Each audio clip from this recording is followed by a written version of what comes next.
Many people go so much of their life enduring chronic pain, waiting for a diagnosis to a treatment that is very much understudied.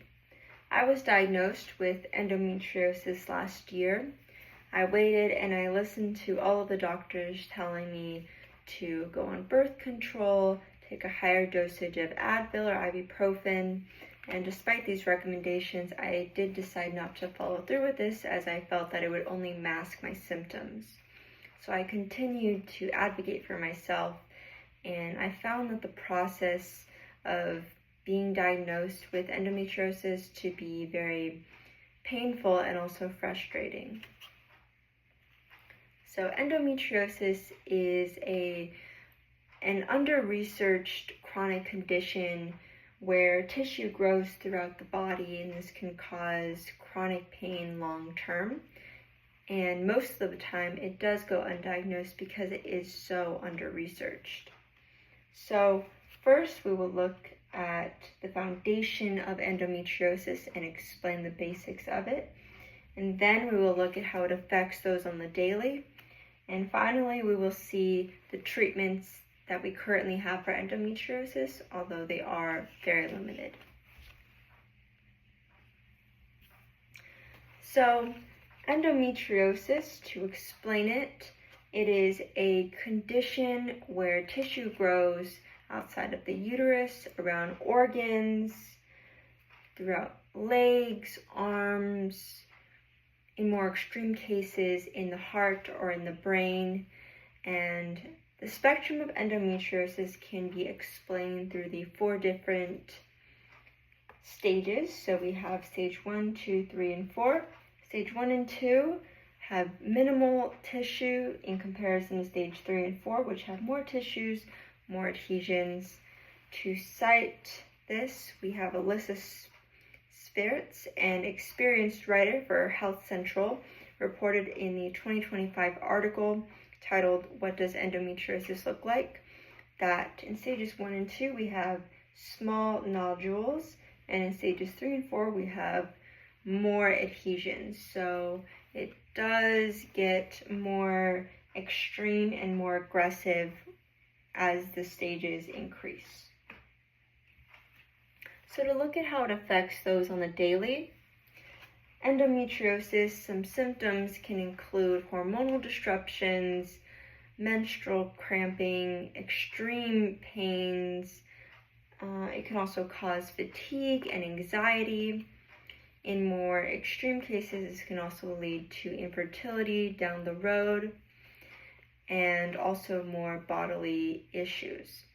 So me personally, I've experienced a lot of leg pain, especially at work. This has caused me to become less focused because I am dealing with a combination of nausea as well as discomfort and dizziness. So to cite this next, here we have the World Health Organization, an agency of the United Nations agency, reported an article titled Endometriosis, explaining that it can also cause iron deficiency and anxiety, but also it can lead to work disruptions, and especially with income, because people are more likely to have to stay at home because of the extreme pain. So finally, we have the treatment options for endometriosis. So treatment is very limited. There is no 100% cure at the moment because, again, it is under-researched. Instead, many patients are told to go on birth control, as I was told, or endure laparoscopy, which is a surgery where they remove endometriosis. However, not all of the endometriosis is fully removed. Therefore, it can grow again, leading to more surgeries down the road. This can cause financial restraints and overall discomfort because it is an invasive surgery.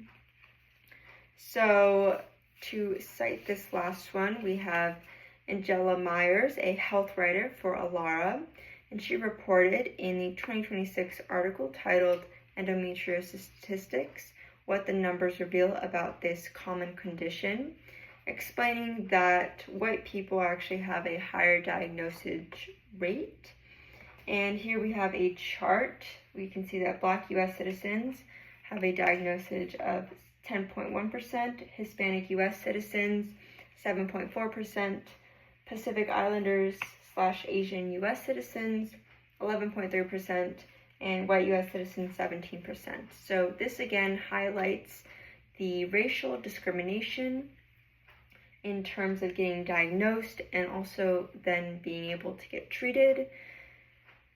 Treatments are still limited at the moment, but being able to be properly diagnosed is very crucial to then taking the next steps of getting birth control, getting the surgery, or adjusting the diet depending on what the doctor is explaining.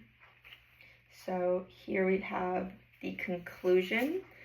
So in conclusion, we looked at the foundation of endometriosis. We saw how this affects those diagnosed on the daily, and then we saw some treatment options. So overall, endometriosis is still very much under-researched. The condition continues to affect so much on the daily, and this can leave a lot of people in a lot of pain, and going undiagnosed could lead to more issues down the road.